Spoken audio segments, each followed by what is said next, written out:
And are you refreshed? Good. Now what? So I've been into this about 6 months, so I'm an early person. I've been listening to you every morning, and the one thing that I'm having a struggle with is source energy. So I know that that is probably the biggest part. And that when I'm meditating and trying to get in touch, I feel like I'm not allowing or receiving. Sometimes the flawed premise that you're beginning from is that I'm not in touch, I'm not in touch, I'm not in touch, I need to get in touch. And what if you were already in touch? What if you are an extension of source energy and you're already in touch? I guess logically I know that, and I know that The only thing that could keep you from in the moment resonating with source are thoughts that make you feel uncomfortable when you think them. So if you've had a difficult moment, if there's something going on and your head is full of it, then sometimes it's hard to release those thoughts and allow that sort of neutral place, that non-resistant place where you can begin to perceive source. Because you see, it's not about you connecting with source, you're already connected. It's about you perceiving that you're connected. It's only your perception of your alignment that's ever in question, because the alignment is always there. The source energy is flowing through you. Every cell of your body is a recipient of it. So you are already in connection with source. But sometimes you think thoughts, sometimes people think thoughts of unworthiness, which doesn't let them realize it. Or sometimes they're mad at somebody, which doesn't let them realize it. And it's the reason that we teach quieting your mind. So as you find something to focus upon that isn't much to think about, but distracts you from things you were thinking about, then it's easier for you to perceive your alignment with source. It's just about you realizing it. And really, when you're in the mode of appreciation, you're letting it flow. That feelings of passion, that's really connection to source. And we've been saying to our friends for a while, we would rather see you in a state of appreciation than in a state of meditation, because both hold no resistance and both are in alignment with source. It's just that when you are in appreciation, you're thinking thoughts, you're thinking source light thoughts, you see. So meditation is a wonderful tool to release resistance. But like all tools, it works better if there's not a lot of resistance to release to begin with. If you get yourself all balled up about something and really worried about something, as a last ditch effort, you sit to meditate, you're not going to be able to quiet your mind, because law of attraction is going to take you there and there and there and there and there. And then you're going to say, source must be out to lunch because source didn't come and get me. Well, it isn't that source was right there for you. You just weren't ready to perceive. And so let's use the word perceive and receive interchangeably for a little while. Your perception and your reception is sort of the same thing. So you can give yourself some advantages by meditating earlier in the day before your thoughts get moving against you, so to speak. Or stay there long enough, applying some effective tools until you are sure that you get there, and then enjoy it. Just enjoy the milking of the sensation of connection. As we've watched so many of you, we've noticed that what works most for most of you is to find something to focus your mind upon. It can be something you're looking at.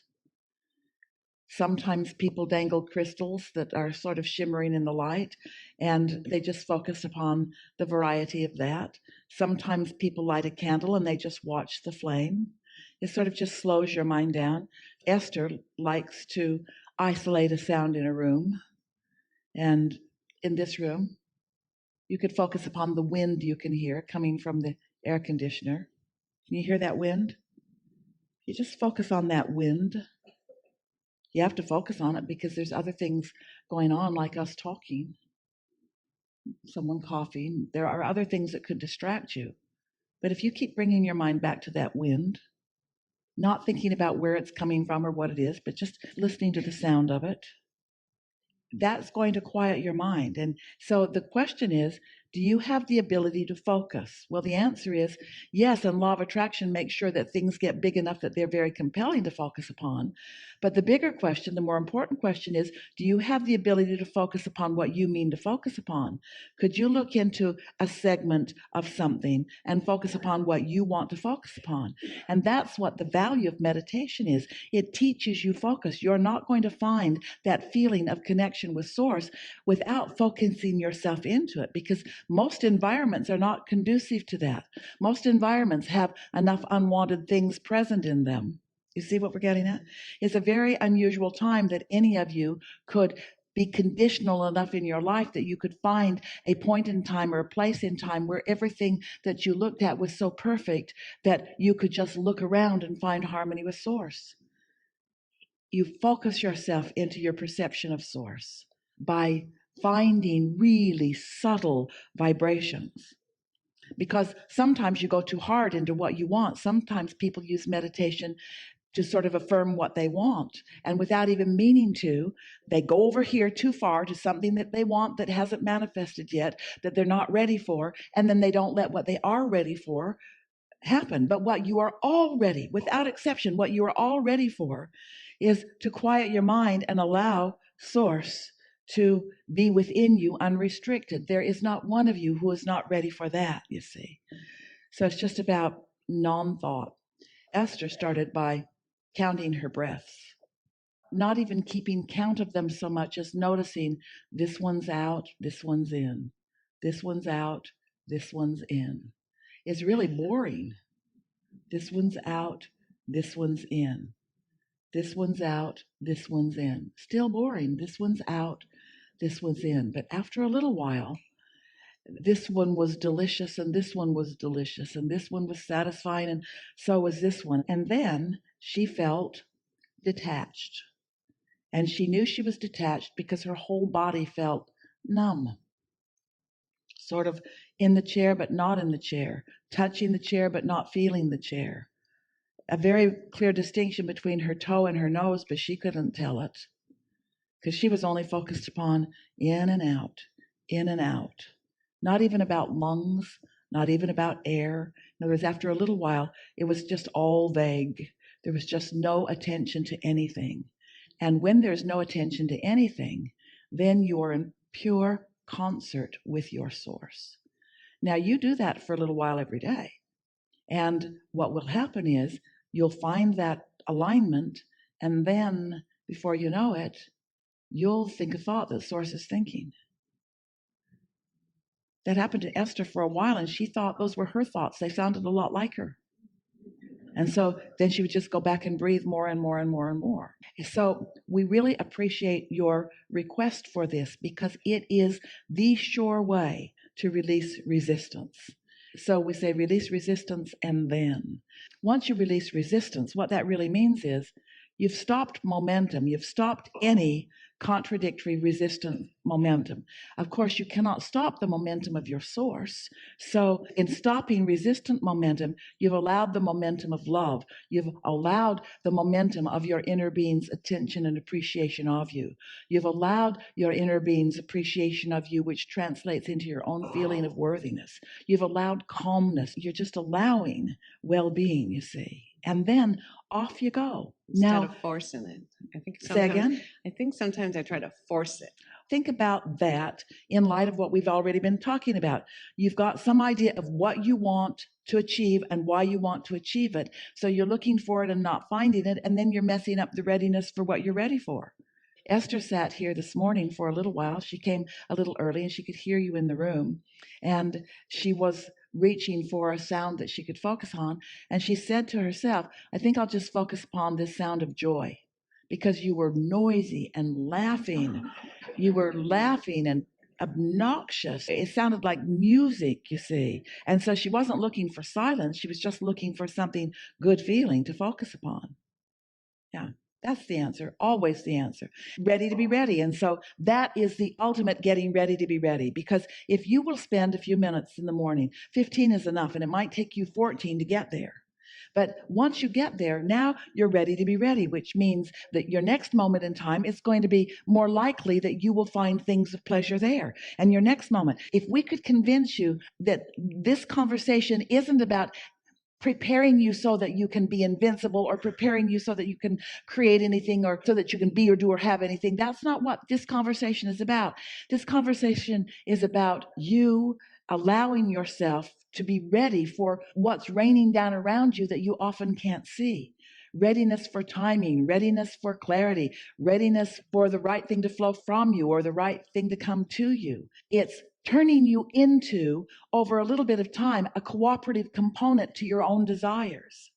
You cannot be a cooperative component to your own desires if you are harboring any ill will toward anyone or to yourself, you see.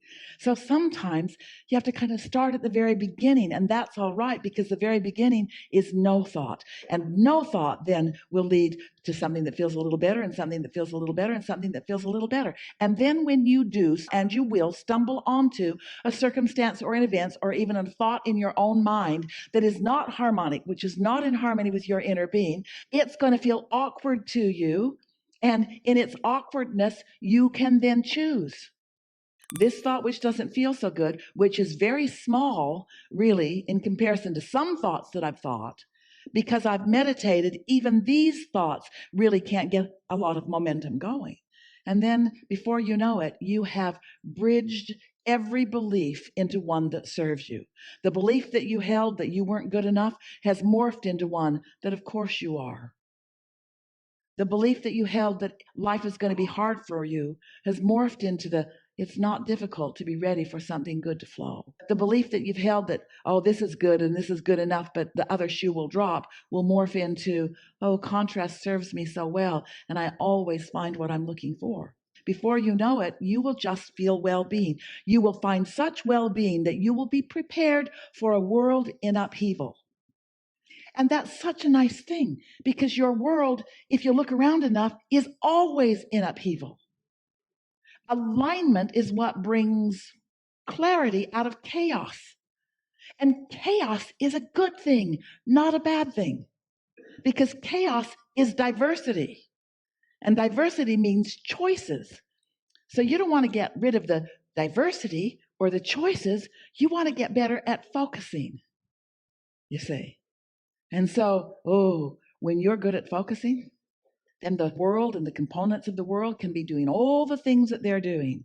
And you just ride steadily through it, seeing the positive aspects there and there and there, finding positive aspects in the most unexpected places.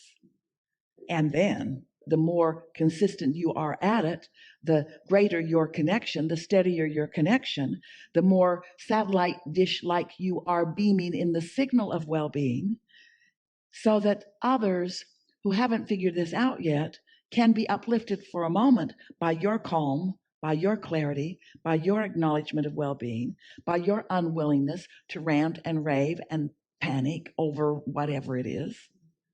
You see, life is supposed to feel good for you. But these things are always true. You will never feel good if you don't have desires that you are allowing right now. You will never feel good holding a desire that you're not allowing. So how do you not disallow?